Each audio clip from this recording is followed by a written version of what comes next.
One night we heard a woman screaming. She claimed a snake had bitten her, and she died from the poison.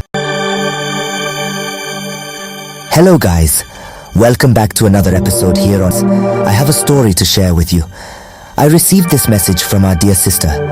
Hello, how are you? I'm a woman who is married, but my current husband and I have only been married for about 3 years. My confession is that I bewitched my husband's neighbors after my husband and his neighbors started having a physical fight.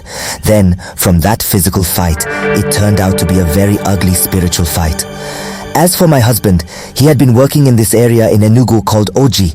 He was working at a certain farm there in Oji. By the time that I met up with my current husband, he had visited some of his friends at the place where I was staying with my parents. This is in an area called Agwo. When I met him, I immediately fell in love with him. When my husband came to Agwo, he was driving a truck that carries maize grain from the farm he is working at. Even before I arrived at that farm, there was tension between my husband and some of his neighbors. When we went to buy chicken at the neighboring farm, I was told by some gossiping women about my husband's past relationship with a woman called Mary. Mary, not her real name, had been dating my husband for a very long time, but they couldn't get married because my husband found out she was cheating. I confronted my husband, chose to believe him over gossip, but the women at the farm kept bothering me. One day after they gossiped about me, I started bleeding and had a miscarriage.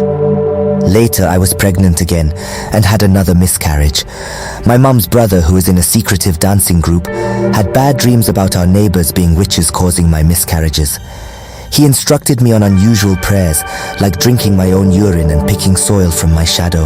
I had a third pregnancy, faced spiritual battles and did strange prayers to overcome the women fighting against me. One night I had a terrible dream where a woman, my husband's ex-girlfriend Mary, was jumping on my pregnant stomach. In the dream, a force pushed her out of my room.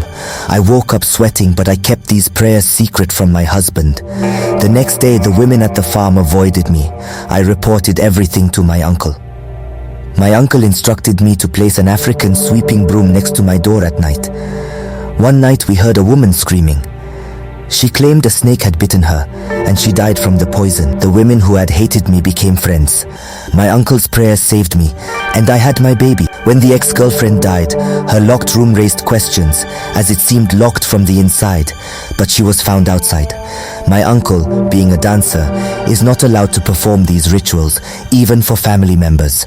So dear listeners, this message from our sister reveals the strange events she faced and the unconventional help she received from her uncle, a traditional dancer.